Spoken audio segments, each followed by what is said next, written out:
Buenas tardes.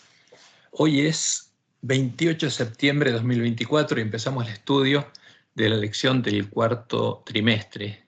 Y el título es Temas en el Evangelio de Juan.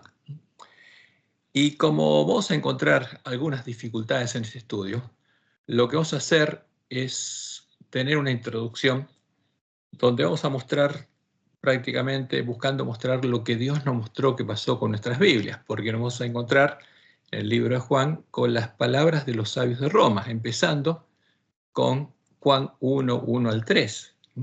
Palabras que son apócrifas y no son inspiradas por Dios.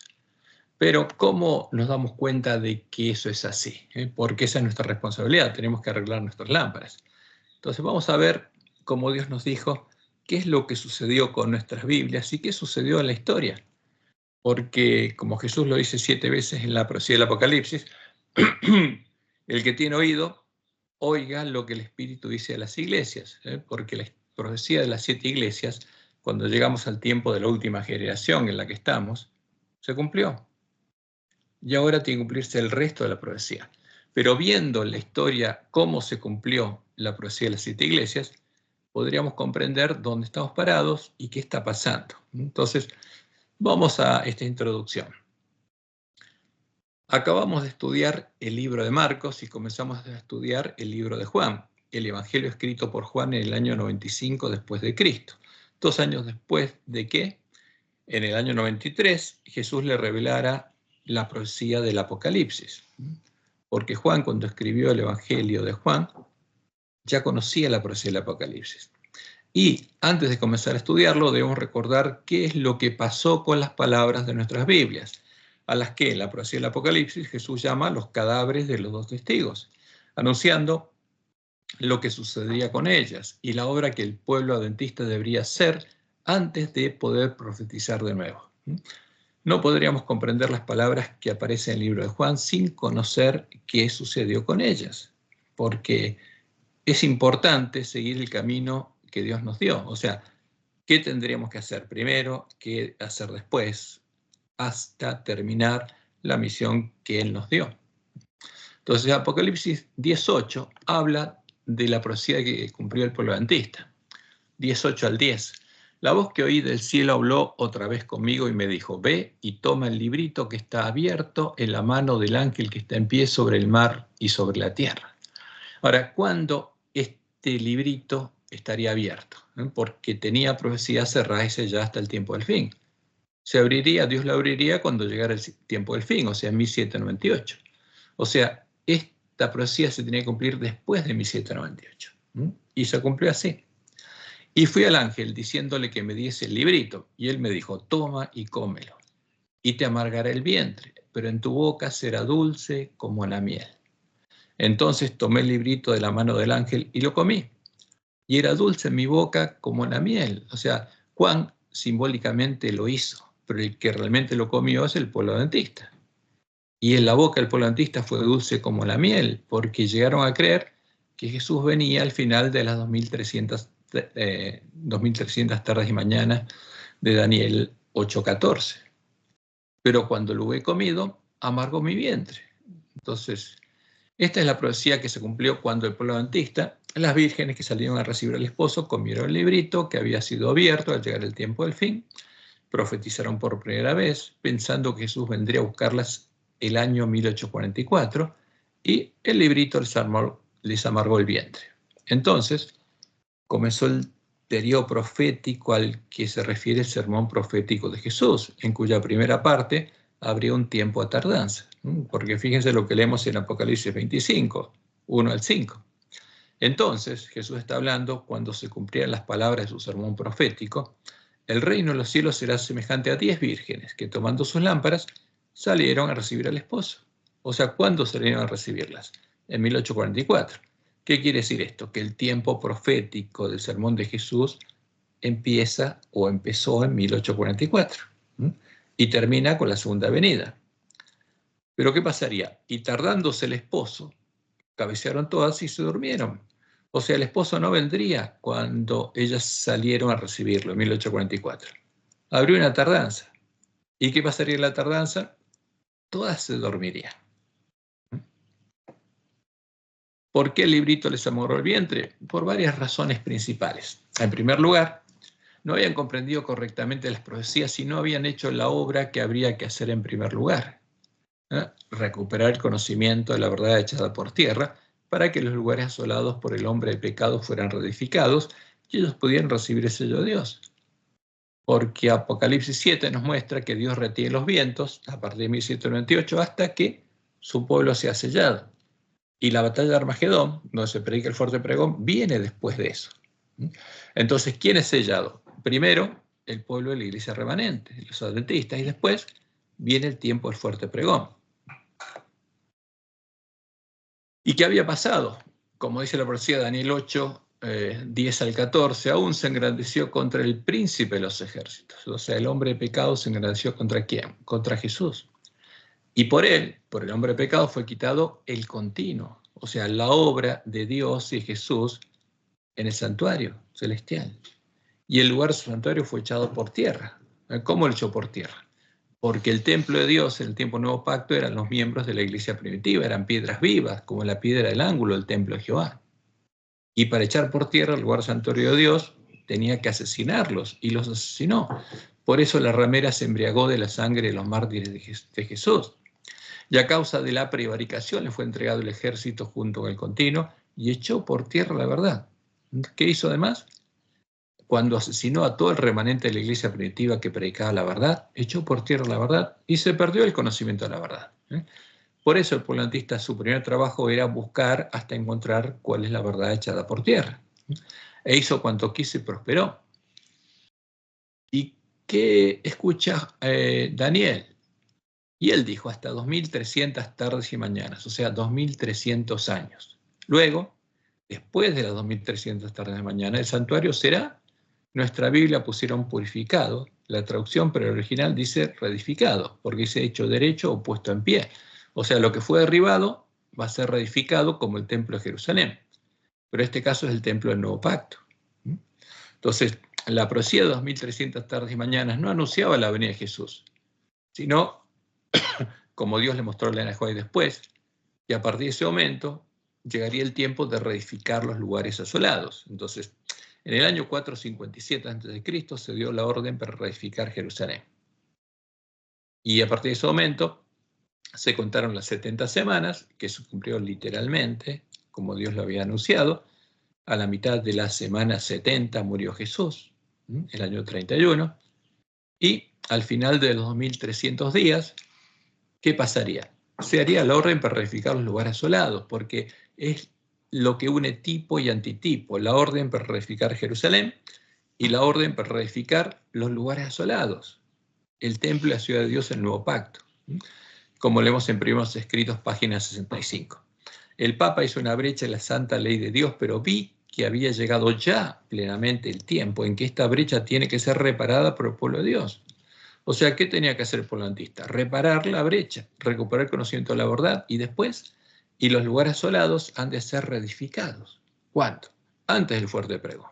Porque como Jesús dice, al que venciere, yo le haré columna del templo de mi Dios. O sea, el templo echado por tierra va a ser reedificado ¿con quién? Con los vencedores de la última generación, del pueblo adventista. Y nunca más saldré de allí y escribiré sobre él el nombre de mi Dios y el nombre de la ciudad de mi Dios, la nueva Jerusalén, la cual desciende del cielo de mi Dios y mi nombre nuevo. Y como se le mostró a Elena White en su segunda visión del santuario, para comprender la verdad, deberíamos buscar y encontrar al que es el camino, la verdad y la vida, al santo, al verdadero Jesús, a la puerta que aún está abierta, la puerta por la que se entra al templo y el reino de Dios, los lugares asolados que han de ser reedificados. Como leemos en Apocalipsis 3, 7, 8, escribe el ángel de la iglesia en Filadelfia, la iglesia de la Reforma. Esto dice el santo, el verdadero. ¿Por qué dice el santo, el verdadero? Porque hay uno falso. El que tiene la llave de David, el que abre y ninguno cierra y cierra y ninguno abre. Pero en nuestras Biblias hay palabras sabios de Roma que dicen que Jesús les dio las llaves del reino ¿a quién? A Pedro, y que el heredero de Pedro es el Papa, y que las tiene él. ¿Pero qué dice Jesús? Mentira. Nadie abre ni cierra, nadie ata ni desata. Es una mentira de los sabios de Roma. Por eso el santo, el verdadero Jesús, es el que nos está hablando. En cambio, el falso, que es el dragón, el que le dio su trono, su poder y su autoridad a Roma, al Papa, ¿no?, es otro Jesús, es el anticristo.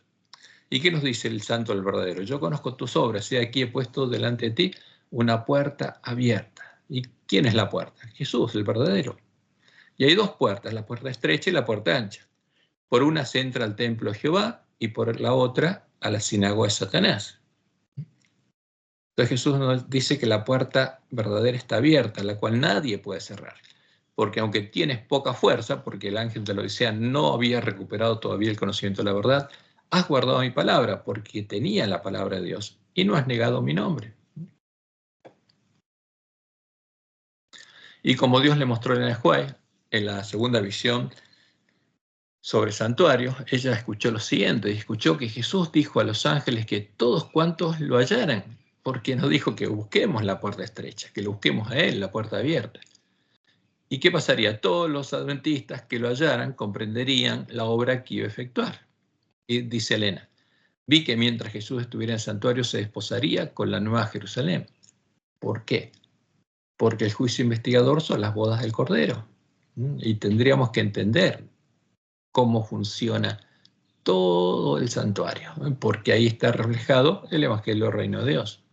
Entonces, como Dios le mostró a Elena de White, ellos no conocían la verdad, no conocían al santo, al verdadero Jesús, porque estaban contaminados con errores heredados de los paganos y los papistas, de los cuales debían deshacerse, completando la obra de la Reforma. Y esto es lo que ella vio en la visión del gran conflicto y está reflejado en la segunda parte de Primeros Escritos.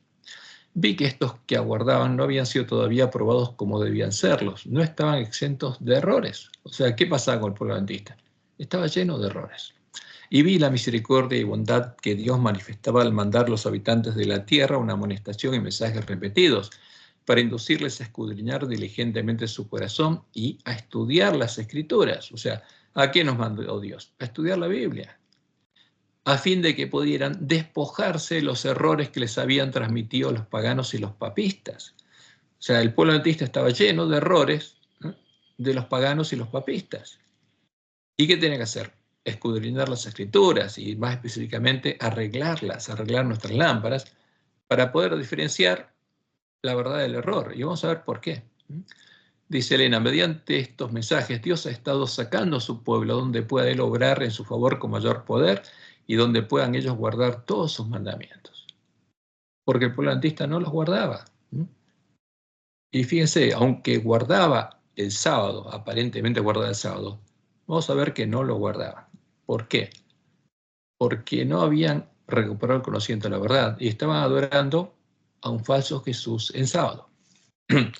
Entonces, por eso Elena de White escribió, un reavivamiento de la verdadera piedad entre nosotros, la mayor y más urgente de todas nuestras necesidades. El buscar esto debe ser nuestro primer trabajo. Debe haber un esfuerzo ferviente para obtener la bendición del Señor, no porque Dios no esté dispuesto a otorgarnos su bendición, sino porque no estamos preparados para recibirla. Ahora, ¿cuál era la preparación para recibir la bendición de Dios? Recuperar el conocimiento de la verdad, tener la verdadera fe. Y sigue diciendo Elena, nuestro Padre Celestial está más dispuesto a dar su Espíritu Santo a los que se lo piden que los padres terrenales a dar buenas dádivas a sus hijos. Ahora, ¿qué pasaría con nosotros? Lo mismo que pasaba con los discípulos. No habían comprendido nada. Cuando Jesús resucitó, se quedó 40 días con ellos para explicarles las palabras de la ley de Moisés, los salmos y los profetas en las que se anunciaban el Evangelio del Reino de Dios y quién era Él, quién era el Mesías. Y por 40 días les habló acerca del reino de Dios y sembró en sus corazones la semilla del reino. Y recién ahí, cuando la semilla estuvo sembrada, pudieron recibir la lluvia tardía que le hizo germinar. Y en nuestro caso, hasta que no recuperáramos el conocimiento de la verdad, la semilla del reino no habría sido sembrada en nuestros corazones y Dios no podría darnos su espíritu, no podría hacer germinar la semilla del reino. Por eso Elena dice, la primera cita es de 1858, el tiempo de la visión del gran conflicto, y la segunda aunque aquí no está, es de 1887. Y ella dice, cuando el camino esté preparado para el Espíritu de Dios, vendrá la bendición. Habían pasado desde 1844, 43 años, y aún no estaba preparado el camino. Por eso, en la lección del trimestre pasado estuvimos mostrando quién es el santo, el verdadero Jesús, y las muchas y claras diferencias que lo separan del anticristo, el falso Jesús, y lo seguiremos mostrando en las lecciones de este trimestre para preparar el camino para que recibamos la verdadera bendición de Dios y podamos entrar en su reino, porque esa es nuestra misión. Y al mismo tiempo Dios reveló que habría un tiempo de tardanza, que se debería a que todas las vírgenes se dormirían sin haber completado nuestro primer trabajo y los lugares asolados no habrían sido reedificados. Y durante el sueño, en vez de ser hechas parte del templo de Dios por obra del enemigo y sus siervos, que habría entrado en el campo del padre de familia vestidos de ovejas, trayendo la suciedad y la basura de Babilonia, todas las vírgenes habrían llegado a estar en la condición del ángel de la Odisea. Y este estado duraría hasta que clamáramos a Dios y entrara el hombre de la escobilla, como Dios le mostró a Guillermo Miller y Elena de White. Y vamos a leer algunas partes de el sueño profético de Guillermo Miller. Y él cuenta lo que pasó después. Dios le mostró lo que pasaría después de 1844. Y él lo vio en sueño, porque no vio el desarrollo de lo que pasó, porque murió en 1847. Vi entonces que entre las joyas y las monedas genuinas se había introducido una innumerable cantidad de joyas y monedas falsas. Ahora, ¿quién introduciría estas joyas y monedas falsas? Los propios adventistas. ¿Por qué? Porque tenían errores heredados de los paganos y los papistas, y esos errores quedaron reflejados incluso en lo que nosotros llamamos los escritos de Elena de White, que cuando arreglamos nuestras lámparas y ponemos a la luz de la ley, los salmos, los profetas, todas las palabras del Nuevo Testamento, podemos descubrir los errores que hay ahí y los errores que hay en los testimonios de Elena de White. Por eso ella fue muy clara. Nos indicó que nunca se deberían usar sus testimonios para hacer doctrina, porque el objetivo de Dios era profético, no doctrinal. Y sigue diciendo Miller, me indignó la conducta vil e ingrata de la gente a la cual dirigí reproches. Pero cuanto más los reprendía, tanto más desparramaban joyas y monedas falsas entre las genuinas. Y eso pasó con el pueblo antista durante el tiempo de la apostasía alfa.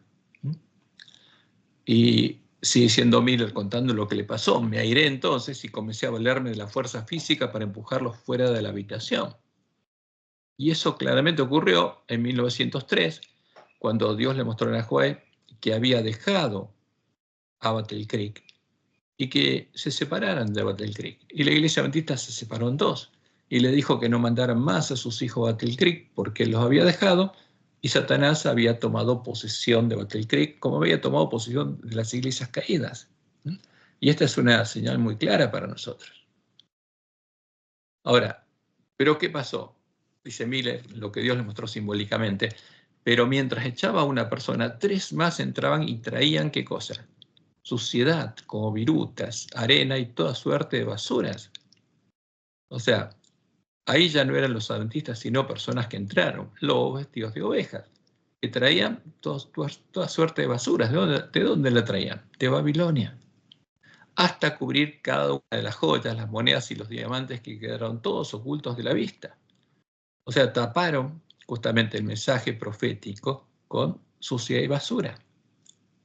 También hicieron pedazos el cofre en el que Miller había puesto a todas las joyas, que era la profecía de 2520 años de la ira de Dios, y dispersaron los restos entre la basura. Y ahí Miller dice, me parecía que nadie consideraba mi pesar ni mi ira, me desalenté y descorazoné por completo, de manera que me senté a llorar, porque no pudo detener la obra de los lobos. Mientras estaba así llorando y lamentándome por la gran pérdida y la gran responsabilidad que me tocaba, me acordé de Dios y le pedí fervorosamente que me mandase ayuda. O sea, Dios está esperando que alguien se acuerde de él y clame a él por ayuda. ¿Y qué pasó? Inmediatamente, me respondió Dios, sí. Inmediatamente se abrió la puerta y cuando toda la gente se hubo ido, entró un hombre en la habitación. Y la habitación es un símbolo de nuestra mente. ¿Y qué tenía? Una escobilla en la mano. Abrió las ventanas y comenzó a barrer el polvo y la basura de la habitación. O sea, lo que nosotros tendríamos en nuestra mente, lo que tendría el ángel de la Odisea en su mente. Le grité que tuviese cuidado porque había joyas preciosas dispersas entre la basura. Me contestó que no temiese porque les prestaría su cuidado. Porque el hombre de escobilla es un símbolo de Dios. Y por supuesto él sabe cuál es la verdad y cuál es la mentira. Y aunque las profecías que había incluido en el cuadro de 1843 eran verdaderas joyas bíblicas, como Dios le mostró en el Juez, las había interpretado en forma errónea y les habían colocado un marco incorrecto. Por eso, Dios le mostró en el Juez que había errores en las fechas, en las cifras del cuadro de 1843. Y, como le mostró a Jerome Miller en su sueño, las joyas verdaderas deberían ser colocadas en un cofre mucho más grande y más hermoso que el primero, que era la profecía de los 2520 años de la ira de Dios sobre Israel, la profecía que sería destrozada por los lobos que vendrían a nosotros vestidos de ovejas y que no conocería el pueblo adventista. Y yo le pregunto a un hermano adventista de la profecía de 2520 años y el 99% no tiene idea de qué se trata. Y en un nuevo y hermoso orden, o sea, dentro de un cofre más grande, o sea, extendiendo el tiempo del cuadro, y en un nuevo y hermoso orden, en otro orden, en el cual las joyas brillarían 10 veces más que antes. Entonces, y esto por supuesto se tendría que cumplir. El hombre puso entonces sobre la mesa un cofre mucho mayor y más hermoso que el primero. Fíjense, las joyas ya no tienen que estar puestas en el cuadro 1843. De otro modo hay que ordenarlas. En un cofre mucho mayor y más hermoso que el primero. Y reuniendo puñados las joyas, las monedas y los diamantes, los puso en el cofre, hasta que ni uno solo quedó afuera, a pesar de que algunos de los diamantes no eran mayores que la punta de un alfiler. Llamándome entonces me dijo, ven y ve. Miré en el cofre, pero el espectáculo me deslumbraba. Las joyas brillaban 10 veces más que antes. Fíjense, así tienen que alumbrar al tiempo de la última generación las profecías de la Biblia. Pensé que habían sido limpiadas en la arena por los pies de aquellos impíos que las habían desparramado y pisoteado en el polvo. Estaban dispuestas en hermoso orden, fíjense, otro orden. Dentro del cofre, cada una en su lugar, sin que el hombre que les había puesto allí se hubiese tomado un trabajo especial. Y dice Miller, grité de gozo y ese grito me despertó. Y se despertó. Con este grito empezaría el clamor de medianoche, que despertaría a todas las vírgenes, que vería iluminado el camino hacia la ciudad de Dios, a donde deben llegar para poder entrar con el esposo de las bodas, luego de arreglar sus lámparas. Y eso es lo que Dios le mostró a el Juan, ¿no? En su primera visión, que por supuesto es una profecía que se va a cumplir. Y ella dice, como Dios me ha mostrado el camino que el pueblo adventista ha de recorrer en viaje a la santa ciudad. ¿A dónde hay que llegar? A la ciudad de Dios. ¿Y ese camino dónde está? En el reino de Dios. No está en la tierra. Alcé los ojos y vi un sendero recto y angosto trazado muy por encima del mundo. No está en este mundo. Está en el reino de Dios. Aunque es simbólico, no está en este mundo. El pueblo adventista andaba por ese sendero en dirección a la ciudad que se veía en su último extremo. O sea, ese es el camino angosto que lleva la vida, que empieza en la puerta estrecha que tendríamos que buscar y termina, como lo vimos en el estudio pasado, en la mesa de los panes de la proposición, símbolo de la ciudad de Dios. En el comienzo del sendero, detrás de los que ya andaban, había una brillante luz que, según me dijo un ángel, era el clamor de medianoche. O sea, ¿qué ilumina este camino? El clamor de medianoche. O sea, ¿por qué? Porque cuando comprendemos las profecías, comprendemos lo que es el Evangelio del Reino de Dios. No solamente encontramos a Jesús, sino comprendemos cuál es la verdad echada por tierra. Y el clamor de medianoche tiene la misión de despertar a las vírgenes, mostrarles cuál es la verdad, y ellas tienen que verificarlo arreglando sus lámparas. Esta luz brillaba a todo lo largo del sendero y alumbraba los pies de los caminantes para que no tropezaran.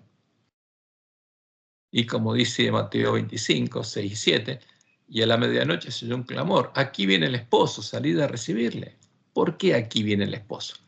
Porque como Jesús lo comentó y lo anunció en el sermón profético, cuando viéramos brotar las hojas de la higuera, símbolo de la señal en los tiempos, sabríamos que no pasaría esa generación hasta que Él viniera. Sabríamos cuál es la última generación. Y por eso es, aquí viene el esposo, salid a recibirle. Entonces todas aquellas vírgenes se levantaron y ¿qué hicieron? Arreglaron sus lámparas, porque no las habían arreglado antes de dormirse. ¿Y cuáles son sus lámparas? Como dice el Salmo 119, 105. Lámparas a mis pies, tu palabra, y lumbrera a mi camino. ¿Qué tendrían que arreglar? Sus Biblias. ¿Por qué deberíamos arreglar nuestras lámparas? Nuestras Biblias. Por lo que habría ocurrido con ellas al finalizar, en el siglo XIII, los 1260 años en los que los dos testigos profetizaron vestidos de silicio en las manos de los miembros de la iglesia primitiva, la iglesia del desierto, la verdadera iglesia de Cristo, hasta que, después de asesinar a todo el remanente del pueblo que conocía a su Dios, la bestia que sube del abismo, Roma, logró darles muerte y solo quedaron los cadáveres de los dos testigos. Por eso vamos a seguir leyendo las palabras del Apocalipsis, donde Dios nos muestra cuál es nuestra misión. Apocalipsis 10:11, y Él me dijo, es necesario que profetices otra vez sobre muchos pueblos, naciones, lenguas y reyes. Ahora, ¿qué tenemos que predicar? ¿Lo mismo que antes? No. ¿Cuándo lo podríamos predicar? Cuando el hombre en la escobilla completara su obra y viéramos esa luz que ilumina el camino a la ciudad de Dios. Ahí podríamos, recién ahí tendríamos el Evangelio eterno y podríamos empezar a profetizar de nuevo. Podríamos predicar plenamente el mensaje de los tres ángeles. Y sigue la revelación. Entonces me fue dada una caña semejante a una vara de medir y se me dijo, levántate y mide el templo de Dios y el altar y a los que adoran en él.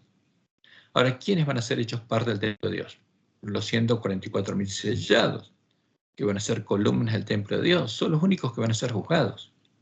Son los únicos a los que Jesús va a confesar como parte de su esposa en las bodas. Levántate y mide el templo de Dios y el altar y a los que adoran en él, a los que están en el templo de Dios. Pero el patrio, el atrio que está fuera del templo, déjalo aparte y no lo midas. Porque ha sido entregado a los gentiles. ¿Quién estaría en el atrio? Donde está el altar de sacrificio. Los gentiles, los paganos. Y ellos son los que hollarán la ciudad santa 42 meses. Ellos son los que persiguieron a los verdaderos hijos de Dios hasta echar por tierra el lugar santuario de Dios y la verdad.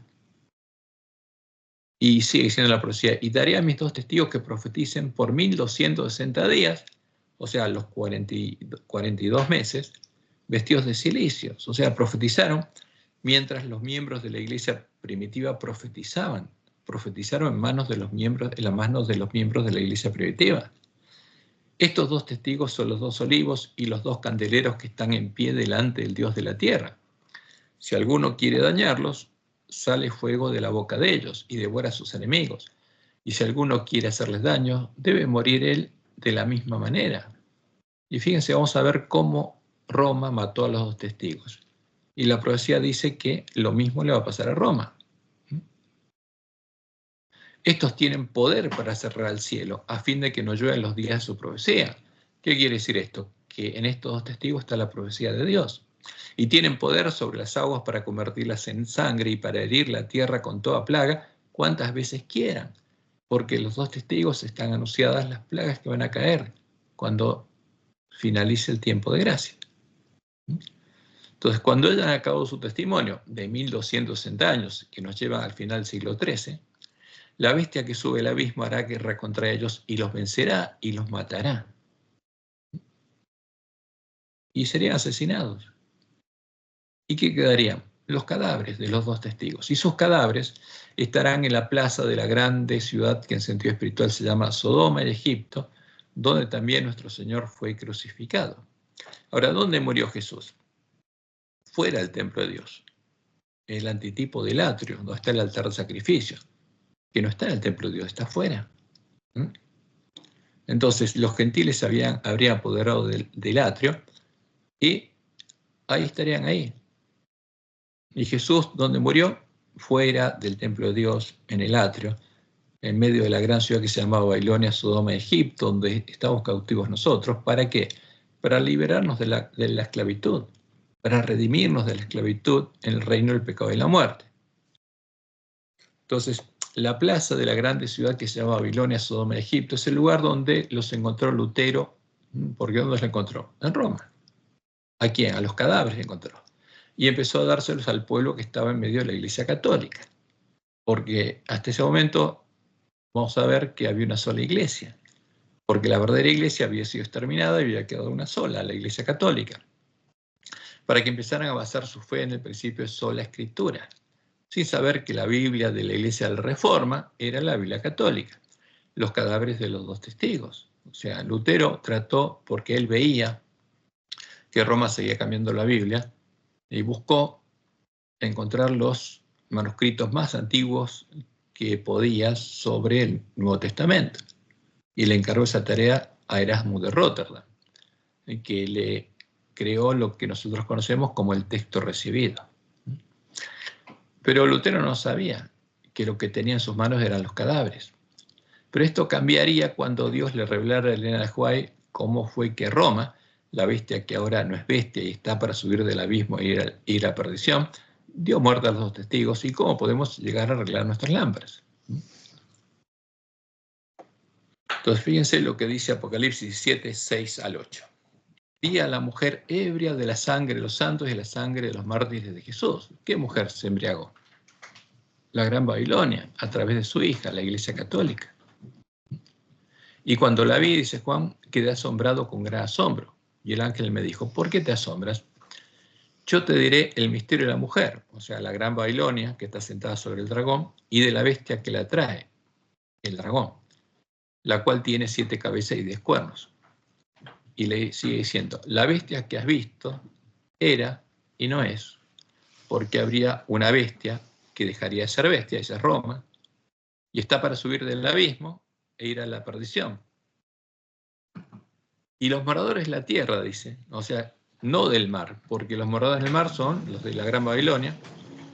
Está hablando de los miembros de la iglesia remanente, y eso es importante que lo tengamos en cuenta. Aquellos cuyos nombres no están escritos desde la fundación del mundo en el libro de la vida. Y acá hay algo interesante, cómo está traducido. Porque todos nuestros nombres están en el libro de la vida desde antes de la fundación del mundo. Pero habría algunos nombres que ya no estarían en el tiempo de angustia, porque ya habrían sido borrados. ¿Cuál sería? El de las vírgenes insensatas. Se asombrarán, o sea, la palabra es se maravillarán, como dice Apocalipsis 13, viendo la bestia que era, no es y será.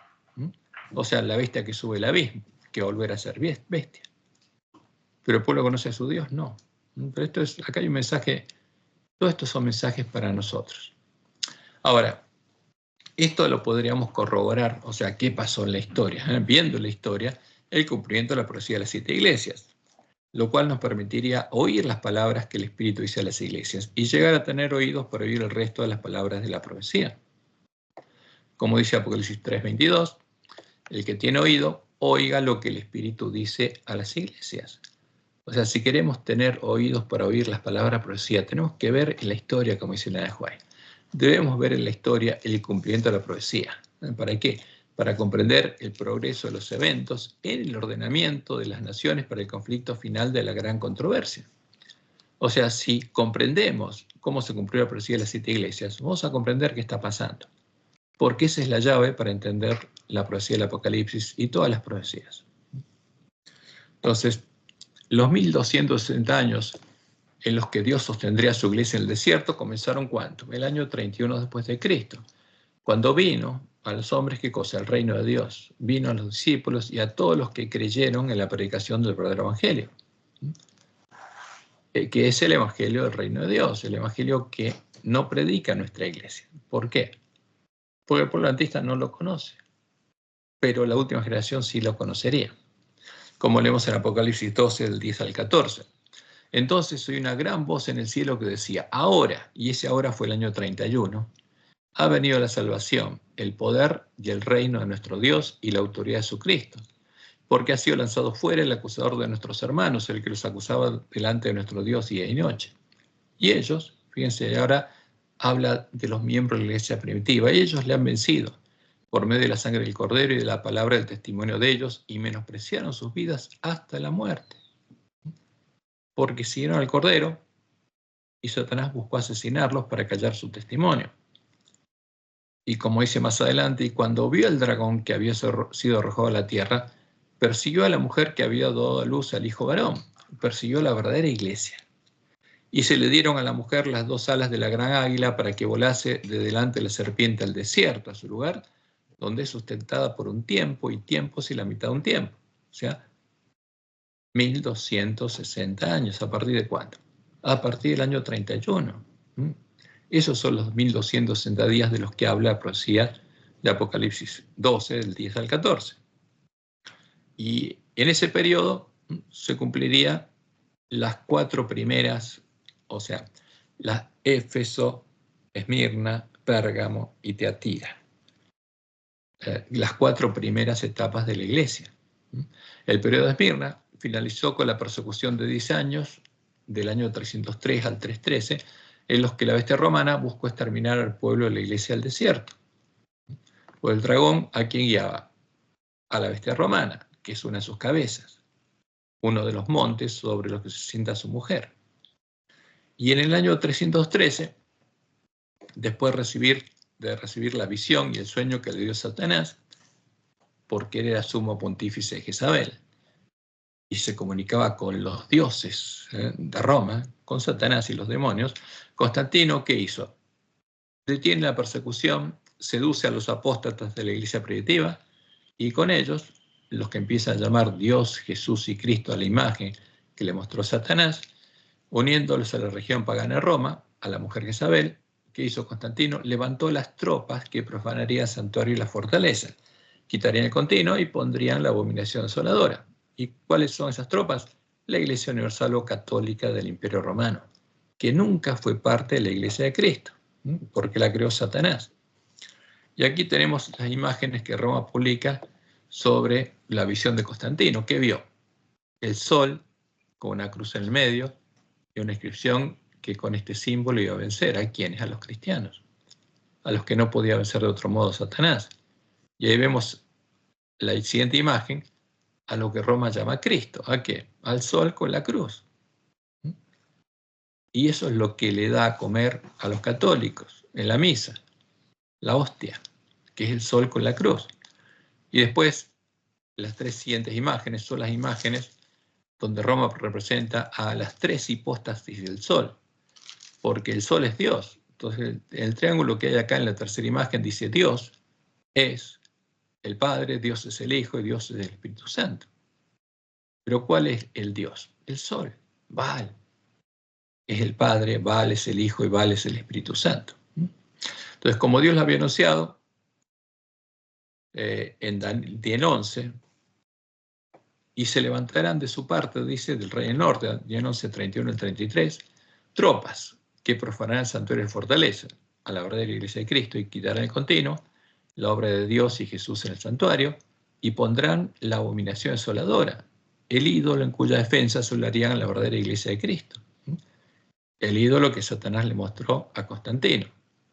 Con lisonjas seducirá a los violadores del pacto. ¿Quién? Constantino fue el rey del norte que levantó estas tropas, seduciendo a los violadores del pacto, a los apóstatas que hicieron la obra de Balaam. Mas el pueblo conoce a su Dios, los miembros de la verdadera iglesia de Cristo, se esforzará y actuará. Y los sabios del pueblo destruirán a muchos, y por algunos días caerán a espada de fuego en cautividad y despojo. Y vamos a ver por qué los asesinaron. A partir de ese momento, el año 313 después de Cristo, sigue existiendo una sola Biblia, hecho que vamos a ver después que cambia. Pero hay 2 iglesias y hay 2 dioses. O sea, están las tropas que levantó Constantino, uniendo a los apóstatas con la mujer Jezabel, la mujer ramera y profetisa de Baal, de la cual Constantino era sumo pontífice, las tropas que adoraban a la abominación desoladora, y empezaron a ser llamadas la Iglesia Universal o Católica del Imperio Romano, y estaba la verdadera Iglesia de Cristo, la Iglesia del Desierto, que era el pueblo de Dios en el tiempo del Nuevo Pacto, y estaba conformada por el pueblo que conocía a su Dios y no adoraba la abominación desoladora. Y ahí, a partir de ese momento, existieron 2 iglesias hasta fines del siglo XIII. En el año 321, como Dios le mostró en el Joá, y podemos ver en la historia, aconsejado por los obispos apóstatas, en la que es el tipo de la ley dominical pasiva, que no crea una nueva bestia, porque en ese tiempo no se acabó la libertad religiosa en el Imperio Romano, Constantino decretó el descanso dominical obligatorio en todo el Imperio Romano, como leemos en el Conflicto de los Siglos, página 56. A principios del siglo IV, el emperador Constantino expidió un decreto que hacía del domingo un día de fiesta pública en todo el Imperio Romano. El Día del Sol fue reverenciado por sus súbditos romanos y honrado por los cristianos, pues era política del emperador considerar los intereses del paganismo y del cristianismo que se hallaban en pugna. Los obispos de la Iglesia, fíjense, los apóstatas, los obispos de la nueva Iglesia Universal o Católica, inspirados por su ambición y sed de dominio, le hicieron obrar así, pues comprendieron que si el mismo día era observado por cristianos y paganos, estos llegarían a aceptar nominalmente el cristianismo y ello redundaría en beneficio del poder y de la gloria de la Iglesia. ¿De qué Iglesia? La Iglesia Católica. Y como podemos ver en la historia, esto ocurrió el 7 de marzo del año 321, cuando Constantino I, el Grande, decretó que el domingo sería observado como el día de reposo civil obligatorio. Y el edicto dice lo siguiente: en el venerable día del sol, porque Constantino adoraba a ¿quién? Al sol, y los paganos al sol. Que los magistrados y la gente residente de la ciudad descansen y que todos los talleres estén cerrados. En el campo, sin embargo, que las personas ocupadas en la agricultura puedan libremente y legalmente continuar sus quehaceres, porque suele acontecer que otro día no sea apto para la plantación de viñas o de semillas. No sea que por descuidar el momento propicio para tales operaciones, la liberalidad del cielo se pierda. ¿Qué era esto? Una costumbre pagana. Tenían que sembrar en el día del sol, para que el sol bendijera la cosecha. Ahora, por supuesto, esto lo hicieron los apóstatas, que ya eran parte de la sinagoga de Satanás, no eran parte de la verdadera iglesia de Cristo. Y entonces, como Roma mismo lo cuenta, Silvestre I, el que llegaría a ser unos años después el primer papa, trasladó el día de reposo del sábado al domingo en las tropas que había levantado Constantino, empezando la obra del hombre de pecado, intentando cambiar los tiempos y la ley. Y esto es lo que dice la biografía de Silvestre I, que según Roma es el papa número 33, pero realmente fue el primer papa, porque hasta ese momento no había papa. El papa Silvestre I fue el primero en ceñir la tiara, o triple corona pontificia. ¿Por qué? Porque fue el primer obispo de Roma que fue sumo pontífice romano, o sumo pontífice Jezabel, el primer papa. Hasta ese momento, ningún obispo de Roma había sido sumo pontífice de Jezabel. En cambio, este sí. Algunos historiadores le atribuyen la institución oficial del domingo como Día del Señor para recordar la resurrección. Entonces, ¿qué hizo Silvestre I? Ellos le aconsejaron a Constantino establecer el domingo como día de descanso universal, y Silvestre trasladó en la iglesia de Roma el sábado, el día de descanso del sábado al domingo, empezando la obra del hombre de pecado. Ahora, lo importante es esto. ¿Qué hicieron entonces los miembros de la iglesia primitiva? Hicieron lo que Dios nos aconsejó hacer por medio de la Enajuay frente a la ley dominical pasiva. ¿Qué hicieron? Obedecieron a la ley del emperador, no trabajaron y descansaron el domingo, no haciendo ningún trabajo, porque esta ley no estaba en contra de la ley de Dios. Era una ley civil que no permitía trabajar un día a la semana, pero no imponía ninguna adoración. Y siguieron adorando al único Dios verdadero y descansando el sábado. Y no hicieron caso a las pretensiones de Silvestre I y de la nueva iglesia de Roma, porque Silvestre I pretendía ser la cabeza de la iglesia, pero los verdaderos cristianos no le hicieron caso.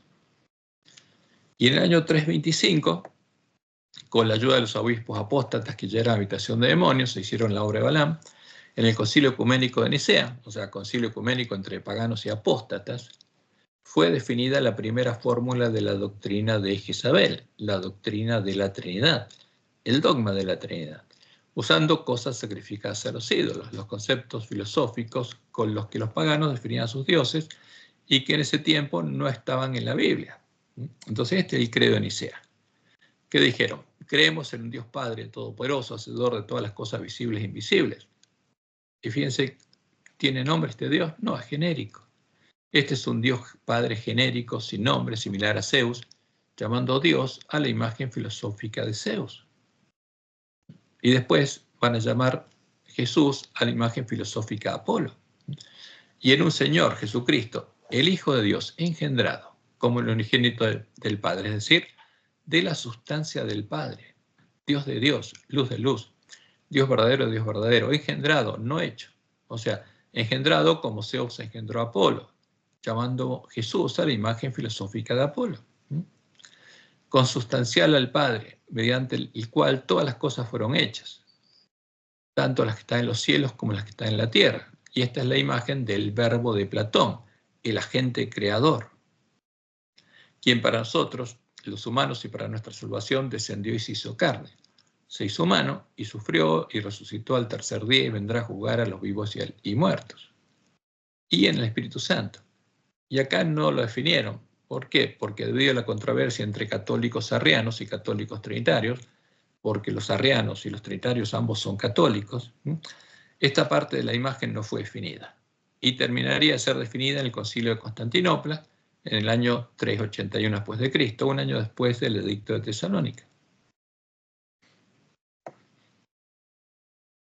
Y en el Catecismo, Roma dice que ella creó una terminología propia usando conceptos filosóficos para definir el dogma de la Trinidad. Porque Roma no pretende decir que esto está en la Biblia. Aquí dice que es un dogma que ella definió con la autoridad de atar y desatar.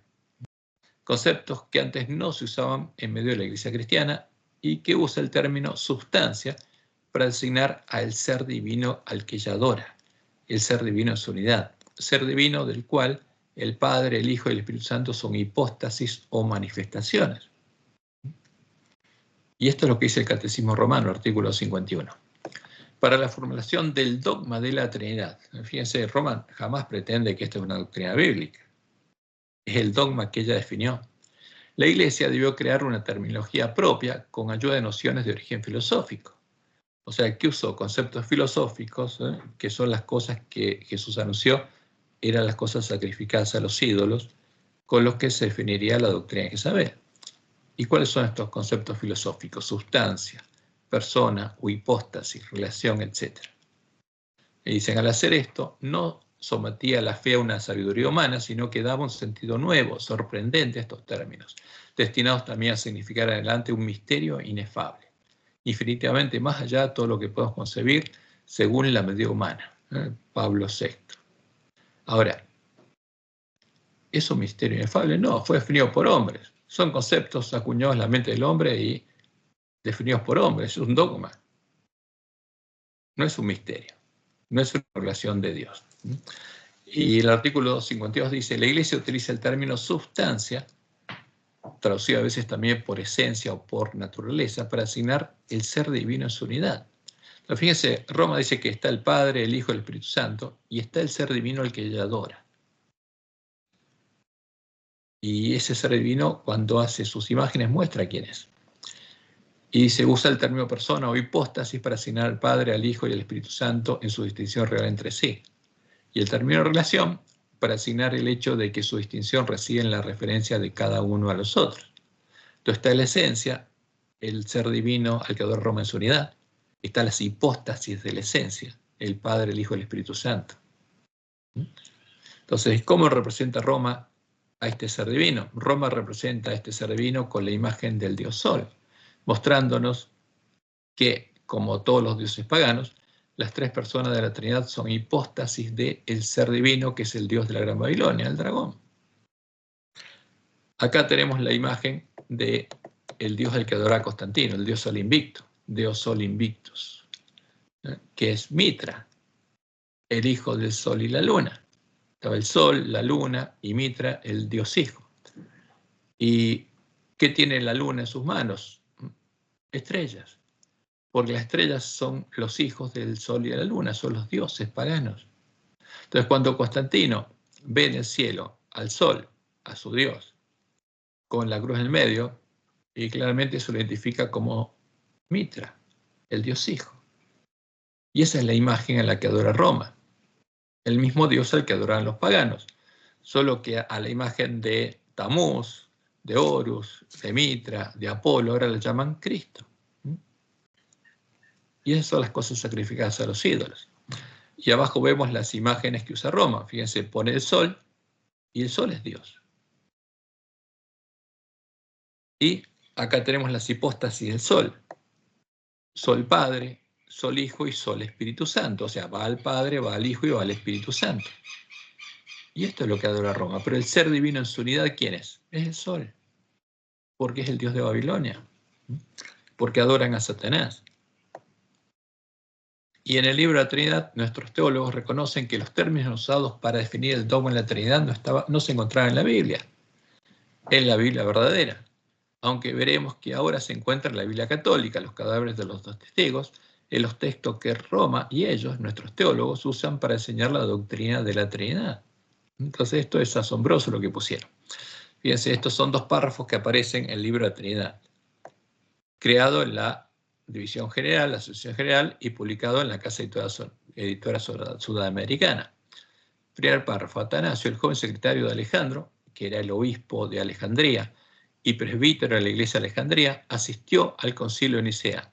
Aunque desempeñó un papel menor en las sesiones, el concilio fue un evento modelador de su vida. Pasó el resto de su vida tratando de mantener el concepto niceno de Cristo como la doctrina aceptada de la iglesia. Ahora, ¿de qué iglesia? De las tropas que levantó Constantino, porque ese concilio ecuménico no fue de la verdadera iglesia de Cristo, sino de las tropas que levantó Constantino, porque esta es la doctrina aceptada de la iglesia de Roma. Y nuestros teólogos llaman la iglesia Roma, por eso se nota en todo el libro. Y después, en la página 153 leemos: por el tiempo de su muerte, en el 373, Atanasios había convencido a la mayoría de los teólogos cristianos de la necesidad de usar la nueva terminología, en la que Roma dice que ya creó, más bien que autolimitarse a los términos que aparecían en la Biblia. Entonces, ¿aparecían en la Biblia los términos filosóficos? No. La nueva terminología, ¿quién la definió? Roma, es un dogma romano.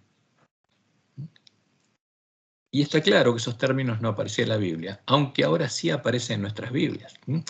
Y agregan, pasaron décadas antes de cada uno entendiera los nuevos significados de esos términos. ¿Por qué? Porque los cristianos no conocían esos términos, no eran bíblicos, no era una revelación de Dios, es un dogma de Roma. Cuando los apóstatas terminaron de hacer la obra que les había encomendado Constantino, este cumplió su palabra y le dio al entonces, me falta una L aquí, vamos a corregirla, al entonces obispo de la nueva iglesia de Roma, o sea, Silvestre I, el trono, la corona y la autoridad del sumo pontífice de la región pagana de Roma, el sumo pontífice Jezabel. Entonces, cuando Silvestre I puso ese trono en la iglesia de Letrán, como dice el juez, el trono de Satanás, se sentó en él y se ciñó la tiara, la triple corona pontificia, se manifestó el primer hombre de pecado y comenzó el periodo de Tiatira. Como leemos en el conflicto de los siglos, páginas 53 al 54. Esta avenencia entre el paganismo y el cristianismo, o sea, esta unión entre el paganismo y el cristianismo, dio por resultado el desarrollo del hombre de pecado, predicho la profecía componiéndose a Dios y ensalzándose a sí mismo sobre Dios. Ese gigantesco sistema de falsa religión es obra maestra del poder de Satanás, un monumento de sus esfuerzos para sentarse él en el trono y reinar sobre la tierra según su voluntad. Entonces, ¿quién se sienta en la Iglesia Católica? Satanás. ¿Es la Iglesia de Cristo? No, es la Iglesia de Satanás, es la sinagoga de Satanás.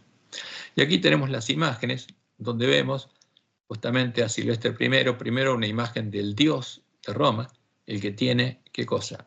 La tiara, autoridad en el cielo, ¿no? En la tierra y en los infiernos, porque es el Dios de los infiernos, y Silvestre también tiene la misma tiara, porque recibió autoridad en el infierno, conceptos paganos, porque estos son los conceptos paganos. Y claramente es el heredero de quién? Del sumo pontífice pagano de Jezabel, porque pasó a ser sumo pontífice Jezabel. Y aquí tenemos a los hombres de pecado haciéndose adorar. Uno vestido de dorado, como si fuera el sol, con la cabeza de pescado, el que usaban los sacerdotes de Dagón, y delante de él postrados otros sacerdotes, una monjita frente al hombre de pecado, reyes postrándose al hombre de pecado y niños. Y como dice el juez, la gente quedó del todo engañada, se le enseñó que el Papa y los sacerdotes eran los representantes de Cristo, cuando en verdad lo eran ¿de quién? De Satanás. ¿Quién se sienta en el trono con el Papa? Satanás. ¿Y representantes de quién son? De Satanás. Y a Satanás adoraban cuantos ante ellos se postraban. Ahora, ¿cómo llaman a Satanás? Lo llaman Cristo, porque dicen ser representantes de Cristo, pero son representantes de Satanás. Entonces, y es muy claro, el Cristo de la Trinidad, ¿quién es? Satanás. El Dios Hijo de la Trinidad es la imagen de Apolo, la imagen de Satanás, el ángel del abismo, como Jesús lo dice en la profecía de Apocalipsis 9. Y por adorar conscientemente al ídolo definido en la doctrina de Jezabel y adorar de ese modo a Satanás y a los demonios, los apóstatas llegaron a conocer las profundidades de Satanás. Entonces, buscaron la ayuda del poder civil para extirpar la herejía, o sea, como hijos del diablo, buscaron asesinar a sus hermanos. Para extirpar la herejía del pueblo conocía a su Dios y no adoraba a la Trinidad. Entonces, en el año 380 después de Cristo, la bestia romana dictó el edicto que es el tipo de la ley dominical activa, el edicto de Tesalónica, e impuso por la fuerza la adoración del Dios, la Trinidad, el nuevo Dios oficial de la bestia romana, la imagen de la bestia. Y este se convirtió en la abominación desoladora de la que habló el profeta Daniel. ¿Por qué? Porque en defensa de este ídolo asesinaron al pueblo que conocía a su Dios y no la adoraba. Este es el edicto de Tesalónica del año 380. Queremos que todos los pueblos profesen la religión. Entonces la bestia empieza a hablar de nuevo como bestia, porque impone una religión, la adoración de un Dios. Que profesa el pontífice Dámaso, el Papa Dámaso y el obispo de Alejandría. Y la definen así. Creemos en la divinidad única del Padre, del Hijo y del Espíritu Santo, bajo el concepto de igual majestad y de la piadosa Trinidad. Ordenamos que tengan nombre de cristianos católicos quienes sigan esta norma. O sea, el que adora a la Trinidad, como ahora el polantista, ¿qué es? Un cristiano católico. Eso es lo que lograron los lobos vestidos de ovejas, hacernos adorar a la imagen de la bestia y así adorar al dragón. Por eso la profecía de Apocalipsis 13 dice que toda la tierra se maravillaría en pos de la bestia y adoraría al dragón. No el mar, la tierra. Y la tierra es donde está el pueblo de la iglesia remanente. Entonces, ¿qué le puso la bestia romana? Una marca, un nombre al que adoraba a la imagen de la bestia, a la Trinidad. Y el nombre de cristiano católico. Mientras que los demás los juzgamos dementes y locos, y un demente y loco pierde sus derechos civiles y es despojado. Sobre los que pesará la infamia de la herejía, además lo declara herejes. Sus lugares de reunión no recibirán nombre de iglesia, si serán objeto primero de la venganza divina y después serán castigados. ¿Qué pasaba? Al que no adoraba a Trinidad, ahora la bestia romana lo castigaba, lo asesinaba. Por nuestra propia iniciativa que adoptaremos siguiendo la voluntad celestial. ¿La voluntad de quién? De Satanás. Ahora disfrazado como el Dios la Trinidad. Porque la Trinidad eran tres hipóstasis de quién? De Baal. Y como Dios le mostró en el Juárez, Primeros Escritos, página 211, Satanás se regocijaba por la caída de tantos y entonces incitó a la iglesia caída, a Roma, ¿no?, a obligar a quienes querían conservar la pureza de su religión a que accediesen a sus ceremonias y al culto a las imágenes. ¿Qué imágenes? Las definidas en la Trinidad, o recibiesen la muerte. Los fuegos de la persecución se encendieron nuevamente contra la verdadera iglesia de Cristo. Fíjense, ahora había dos iglesias, la iglesia caída, Roma, y la verdadera iglesia, la iglesia del desierto, y millones fueron muertos sin misericordia, ¿eh?, por negarse a adorar a la abominación desoladora, la Trinidad. Y los verdaderos cristianos no la adoraron. Ahora, ¿qué tenemos que hacer nosotros? ¿Adorarla? No. Si queremos recibir la bendición de Dios, no. Tenemos que encontrar al verdadero Jesús, no al de la Trinidad. Porque Él es la verdadera puerta. Y el de la Trinidad es la puerta ancha, por la que se entra la sinagoga de Satanás, como entraron los apóstatas que llegaron a conocer las profundidades de Satanás. Entonces, Roma seguía teniendo un gran problema, a pesar de que ahora mataba. ¿Y cuál era el problema? Los dos testigos estaban vivos y en las manos de los miembros de la iglesia del desierto seguían profetizando la verdad que se oponía a los dogmas de Roma. Por eso, en el año 382 después de Cristo, Satanás inspiró al Papa Dámaso a crear la Biblia católica, una Biblia que diera soporte a las falsas doctrinas de Roma, empezando por la doctrina de la Trinidad. Y este le dio a su secretario, Jerónimo Estridón, que había redactado el edicto de Tesalónica. Fíjense, estos dos son asesinos, el Papa Dámaso y Jerónimo, San Jerónimo, los dos santos, San Dámaso y San Jerónimo, son asesinos, son hijos del diablo. Y que le dio a Jerónimo la orden de crear una nueva traducción de la Biblia que corrigiera los errores de la Biblia de los herejes. ¿Por qué? Porque con la Biblia verdadera, se ve que era muy fácil demostrar que las doctrinas de Roma eran falsas. Y aquí está lo que dice Roma. Eusebio Jerónimo Estridón, o Jerónimo Estridón, San Jerónimo para los cristianos, dice, tradujo la Biblia del griego y el hebreo al latín. Entonces, ¿cuáles son las fuentes? El griego, la Septuaginta del Antiguo Testamento, y el hebreo para el Nuevo. San Jerónimo fue un célebre estudioso del latín en una época que eso implicaba dominar el griego. Sabía algo de hebreo cuando comenzó su proyecto de traducción, pero se mudó a Belén para perfeccionar sus conocimientos del idioma. Comenzó la traducción en el año 382, corrigiendo la versión latina existente del Nuevo Testamento. Fíjense, tenía que estudiar hebreo para traducir el Nuevo Testamento. ¿Por qué? Porque los originales estaban en hebreo. Las traducciones de la Biblia que existían en ese tiempo, llamadas actualmente Vetus Latinas, dicen, tenían muchas imperfecciones de lenguaje y varias imprecisiones o traducciones no muy exactas, dice Roma. O sea, la Biblia de la Iglesia del Desierto tenía errores, dice. Pero esos errores, ¿qué hacían? Es una mentira, porque tenían la verdadera Biblia. ¿Y qué hizo el Papa Dámaso en el concilio del año 382, el concilio de Roma del 382? El Papa Dámaso primero expidió un decreto, porque tenía autoridad de atar y desatar, conocido como Decreto de Dámaso, que contenía un listado de los libros canónicos del Antiguo Testamento y el Nuevo Testamento. Y le pidió a San Jerónimo, fíjense, el santo asesino, utilizar este canon y escribir una nueva traducción de la Biblia, que incluyera un Antiguo Testamento de 46 libros, los cuales estaban todos en la Septuaginta, que no tenía que traducirla, solo al latín, pero ya lo tenía, y el Nuevo Testamento con sus 27 libros. ¿Sí? ¿En qué estaba? Como dice Roma mismo, en hebreo. Con tremenda energía, Jerónimo escribía contra las diferentes herejías. O sea, ¿qué buscó?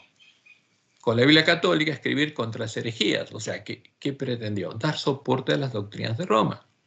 La Iglesia Católica reconoció siempre a San Jerónimo como un hombre elegido por Dios. ¿Por quién? Por Satanás, el Dios de Roma, para explicar y hacer entender mejor la Biblia, por lo que fue nombrado patrono de todos los que en el mundo se dedican a hacer entender la Biblia. Por extensión, se lo considera el santo patrono de los traductores, porque los traductores de Roma no buscan traducir, literalmente, buscan hacer entender las doctrinas de Roma, buscan reflejar el catecismo en la Biblia católica.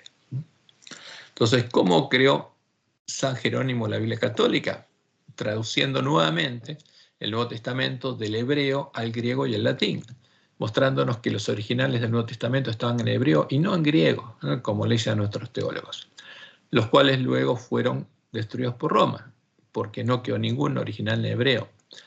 Y tomando la traducción griega del Antiguo Testamento, que estaba en la Septuaginta, la cual solo debía traducirla al latín.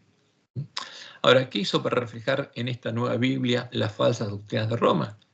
Como Dios le mostró en el Juey, en la visión del gran conflicto, cambió las palabras originales de la Biblia. Primeros escritos, página 220. Vi que Dios había guardado en forma especial la Biblia, sin embargo, cuando los ejemplares de ella eran pocos, hubo sabios que en algunos casos cambiaron las palabras. ¿Qué hicieron? Y literalmente cambiaron las palabras para poner otras, confundiendo lo que era claro e inclinándolo hacia sus opiniones establecidas que eran gobernadas por la tradición. ¿Qué querían? Buscar reflejar las doctrinas de Roma en la Biblia. Y así crearon la Biblia católica, los cadáveres de los dos testigos. Y a partir de ese momento existieron dos Biblias. Ahora sí había dos Biblias. Había dos iglesias y dos Biblias. Estaban los dos testigos que profetizaban en manos de los miembros de la iglesia primitiva, la iglesia del desierto, vestidos de silicio, y ahora estaban los cadáveres de los dos testigos, la Biblia católica, que daban soporte a las falsas doctrinas de Roma. ¿Qué hizo entonces Roma? No solo se dedicó a perseguir y asesinar a los herejes para extirpar la herejía, sino se dedicó a destruir y a quemar todas las copias de la Biblia verdadera que podía encontrar. ¿Para qué? Para raerla de la tierra, como Dios le mostró en el Juey, Primeros Escritos 2:14. Me fue mostrado un tiempo en que Satanás triunfaba especialmente. Multitudes de cristianos eran muertos de una manera espantosa, porque querían conservar la pureza de su religión. La Biblia era odiada. ¿Cuál? La verdadera Biblia. y se hacían esfuerzos para raerla de la tierra.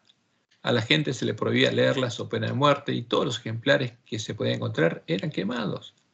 O sea, eso hacía Roma. Encontraba un ejemplar verdadero, lo quemaba. ¿Qué hizo con los originales en hebreo? Los quemó. Todo quemó. ¿Y qué dejó? La Biblia de San Jerónimo, la Biblia católica. ¿Cuándo lograron alcanzar su objetivo? A finales del siglo XIII, cuando lograron exterminar a los últimos miembros de la Iglesia del Desierto y quemar los últimos ejemplares de la Biblia sin adulteración, como dice Elena de White. Y vamos a resaltarlo. Porque la Biblia católica está adulterada, porque tiene las palabras sabias de Roma. En cambio, la Iglesia del Desierto tenía la Biblia sin adulteración, que ellos copiaban, conservaban y copiaban, porque protegían esa Biblia. Y de ese modo echaron por tierra el lugar santuario de Dios y la verdad, a fines del siglo XIII. Como leemos en el Conflicto de los Siglos, páginas 69 al 71, acá les traje algunos párrafos. La fe que por muchos siglos sostuvieron y enseñaron los cristianos valdenses, los verdaderos valdenses, que vivieron el tiempo de la iglesia primitiva, no los que el pastor Finley llamó valdenses, que eran parte de la Reforma. No, la fe que por muchos siglos sostuvieron y enseñaron los cristianos valdenses contrastaba notablemente con las doctrinas falsas de Roma. De acuerdo con el sistema verdaderamente cristiano, fundaban su creencia religiosa en la palabra de Dios escrita. Pero esos humildes campesinos en sus oscuros retiros, alejados del mundo y sujetos a penosísimo trabajo diario entre sus rebaños y viñedos, no habían llegado de por sí al conocimiento de la verdad que se oponía a los dogmas y herejías de la iglesia apóstata. Fíjense el tiempo que estaba. Conocían la verdad, porque esto es antes que la verdad fuera echada por tierra. Su fe no era una fe nueva, su creencia en materia de religión la habían heredado sus padres, luchaban en pro de la fe de la iglesia apostólica, la fe que ha sido una vez dada a los santos. La iglesia del desierto, fíjense, esta era la iglesia del desierto, que fue sostenida por 1260 años. Y no la soberbia jerarquía que ocupaba el trono de la gran capital, era la verdadera iglesia de Cristo, la depositaria de los tesoros de verdad que Dios confiera a su pueblo para que los diera al mundo. Centenares de años antes de la Reforma, porque acá está hablando de los verdaderos valdenses, porque esto ocurrió antes que fuera echada por tierra la verdad a final del siglo XIII. Centenares de años antes de la Reforma tenían ya la Biblia manuscrita en su propio idioma. Tenían pues la verdad sin adulteración. ¿Qué tenían? La verdadera Biblia, y la protegían, la copiaban. Y esto los hizo objeto especial del odio y de la persecución. Aunque degollados por la espada de Saboya y quemados en la hoguera romanista, defendieron con firmeza la palabra de Dios y su honor. ¿Qué defendían? ¿Cuál era el tesoro más grande que tenían? La Biblia verdadera. Pero como decía la profecía de Apocalipsis 11, 7 y 8, cuando hayan acabado su testimonio, al fin de los 1260 años que terminaron desde el año 31 al 1291, la bestia que sube del abismo a la guerra contra ellos y los vencerá y los matará. Y quemó todos los ejemplares de la verdadera Biblia y no quedó ninguno. Y sus cadáveres, o sea, ¿qué quedó? Solo la Biblia católica. Estarán en la plaza de la grande ciudad que en sentido espiritual se llama Sodoma de Egipto, donde también nuestro Señor fue crucificado. Entonces, ¿qué encontró Lutero en medio de Roma? A los cadáveres de los dos testigos. Y por eso Dios le reveló a Juan lo que pasó con nuestras Biblias para que nosotros pudiéramos arreglarlas, porque tenemos que arreglarlas. Y a partir de ese momento comenzó el periodo de Sardis, en el que hasta que Dios levantara la iglesia de Reforma, solo había, ¿qué cosa? Una iglesia, entre comillas iglesia, ¿no? Porque era sinagoga de Satanás, la iglesia de Roma, la mujer Isabel, y una Biblia, la Biblia católica, los cadáveres de los dos testigos, a los que Lutero encontró encadenados en un sótano. Entonces, y aquí estamos, en este cuadro reflejamos lo que pasó, estamos en el periodo de Teatiras, que Isabel asesinó a los profetas de Jehová, o sea, duró desde el año, fíjense que 325, cuando los apóstatas completan su obra, y Constantino le da el trono subpontífice a Silvestre I, hasta que a final del siglo XIII es exterminada la iglesia del desierto, y la verdad y el lugar del santuario de Cristo son echados por tierra. Y ahí dejó de existir la verdadera iglesia, y dejaron de existir los verdaderos ejemplares de la Biblia. Y solo se conservaron los ejemplares que Roma conserva, los ejemplares de la Biblia católica, en griego y en latín. Entonces, por eso es importante entender esto, para ubicarnos en la profecía. Éfeso fue del año 31 hasta el año 100, hasta que murió Juan. Esmirna terminó con los 10 años de persecución, desde el 303 al 313. Y Pérgamo fue cortito, del 313 al 325, 12 años, que los apóstatas hicieron la obra de Balaam, y Constantino, con la ayuda de ellos, levantó las nuevas tropas, que las llamó Iglesia Universal o Católica del Imperio Romano. O sea, disfrazó a la mujer Isabel de iglesia cristiana, de profetisa, cuando es profetisa de Baal. Y ella lo muestra descaradamente en sus imágenes y en todo lo que hace. Y a partir del 380 viene el Edicto de Tesalónica, donde la bestia romana reanuda la persecución de los verdaderos cristianos y la ramera se embriaga de la sangre de los mártires de Jesús, hasta que es terminada la iglesia del desierto. Después viene el periodo de Sardis y finalmente, en el siglo XVI, Dios levanta a la iglesia de la Reforma, de la cual el pueblo adventista es el remanente. Y tenemos una misión. Tenemos que recuperar el conocimiento de la verdad echada por tierra, y para eso tenemos que saber qué pasó con nuestras Biblias. Entonces, ¿cómo enseñan falsas doctrinas? ¿Cómo se enseñan falsas doctrinas con los cadáveres de los dos testigos? Del modo en el que Dios le mostró a Juan, usando las palabras corruptas de los sabios de Roma y ocultando la parte de las escrituras que echarían a perder sus planes de engañarnos.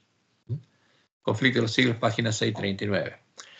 En su afán por desacreditar los preceptos divinos, Satanás pervirtió las doctrinas de la Biblia, de suerte que se incorporaron errores en la fe de millares de personas que profesan creer en las Santas Escrituras. Entonces, ¿qué pasa? ¿Los protestantes creen en lo que leen el Nuevo Testamento? Sí. ¿Ven ahí el infierno? Y ahí está el infierno. ¿Ven la inmortalidad del alma? Y está claramente ahí, lo pusieron en boca de Jesús. ¿Ven que Jesús le dio la llave del reino a Pedro? Sí, está ahí. ¿Ven que Jesús le dio autoridad de atar y desatar a Pedro y a los obispos de la iglesia? Y está ahí, en el Nuevo Testamento. ¿Ven que Dios le dio autoridad de perdonar pecados a la iglesia? Y está ahí. Muchas barbaridades ahí. ¿Ven reflejada la Trinidad en el Nuevo Testamento? Y claramente que sí, porque ese era el principal objetivo con el que fue creada la Biblia católica. Por eso Dios nos decía por medio de Elena, todos debieran familiarizarse con la palabra de Dios, porque Satanás pervierte y cita erróneamente las Escrituras. O sea, ¿quién guió a los sabios de Roma? Satanás, para que pervirtieran y después citaran erróneamente las Escrituras. Y los hombres siguen su ejemplo, presentando una parte de la palabra de Dios a quienes desean conducir por senderos falsos y ocultan la parte que echaría a perder sus planes. ¿Por qué? Pues no cambiaron toda la Biblia. Entonces, en parte de la Biblia está la verdad todavía. En parte de los cadáveres está la verdad. Por eso nosotros tendríamos que estudiarlos del modo en que Dios nos dijo que tenemos que estudiarla. Todos tienen el privilegio de familiarizarse con un claro, así dice Jehová. ¿Por qué?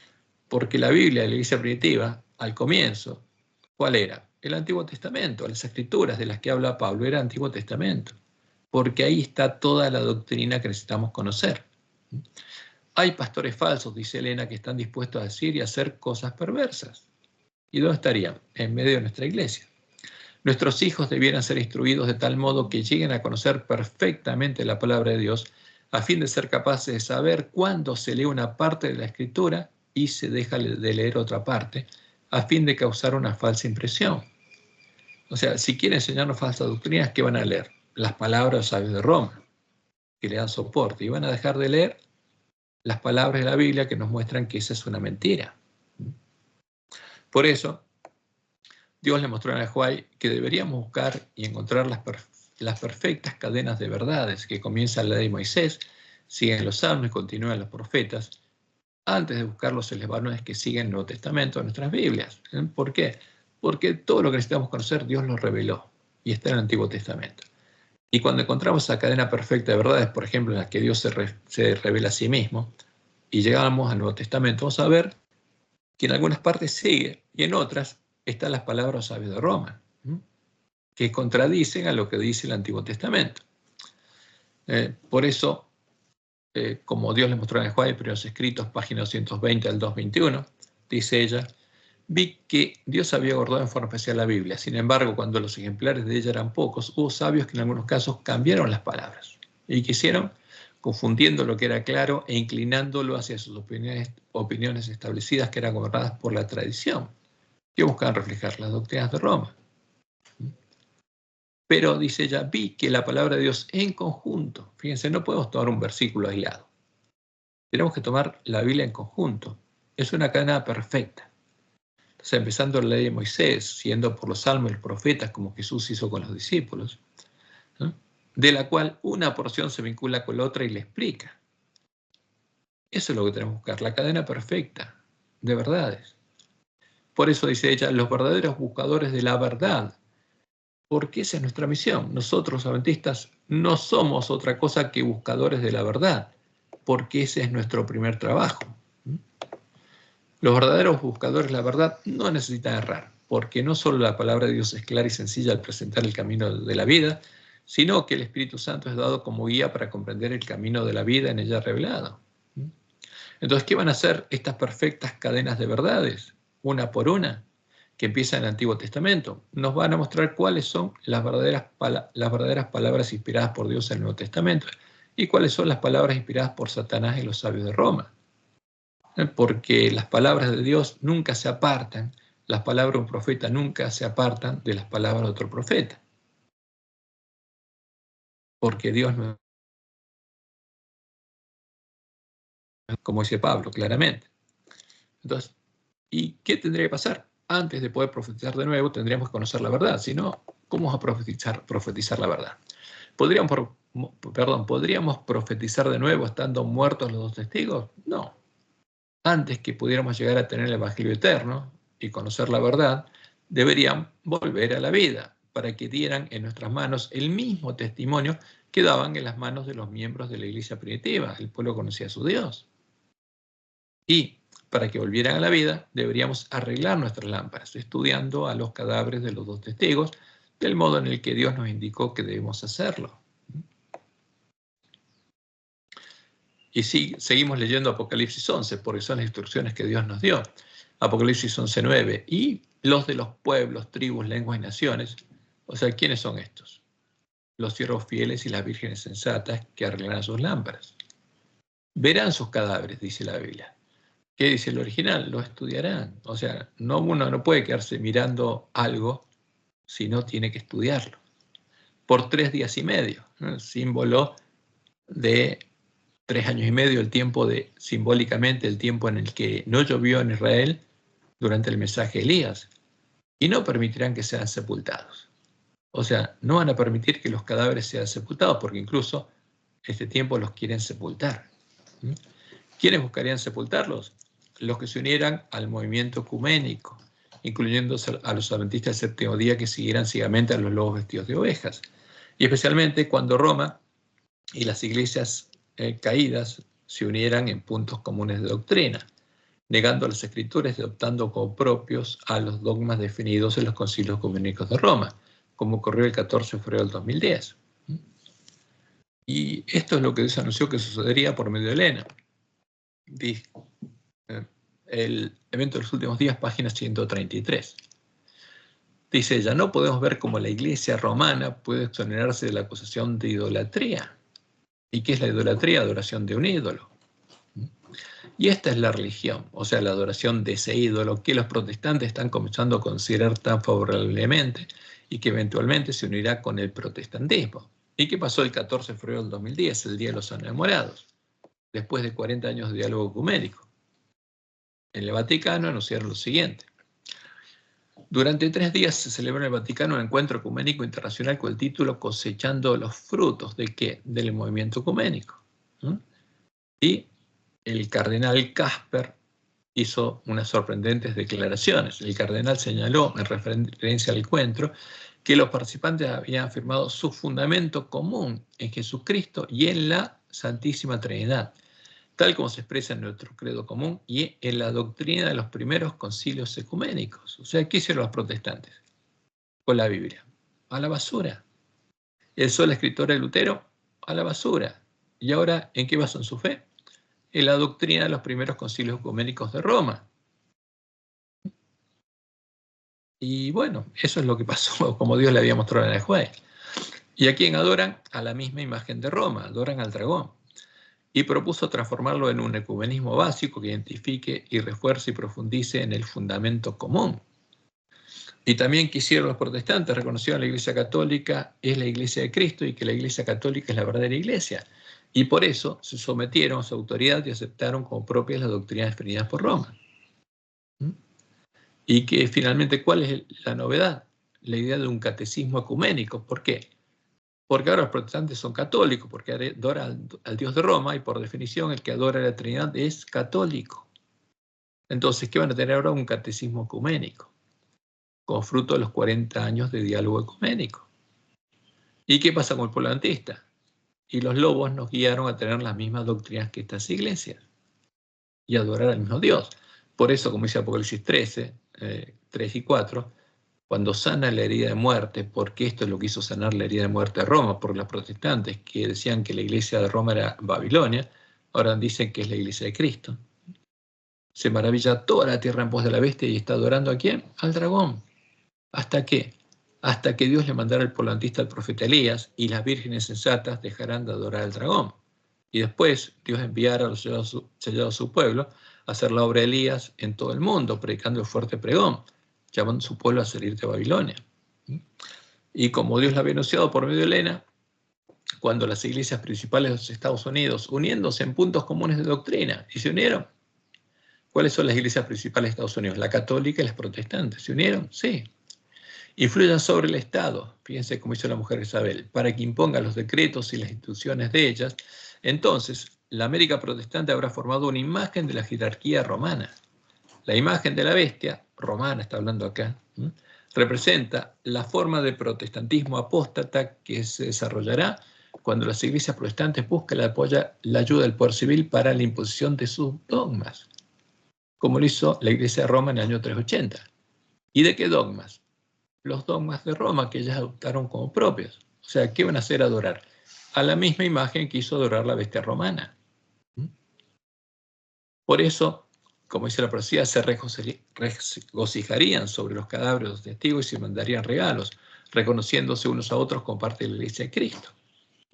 Apocalipsis 11:10. Y los moradores de la tierra, los lobos y las vírgenes insensatas, pues está hablando de la tierra, no del mar, no de Babilonia, se regocijarán sobre ellos y se alegrarán y se enviarán regalos unos a otros, porque estos dos profetas habían atormentado a los moradores de la tierra. ¿Qué pasaría con los adventistas?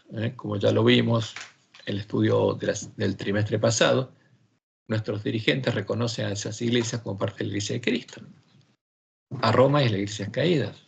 Y esos son los regalos.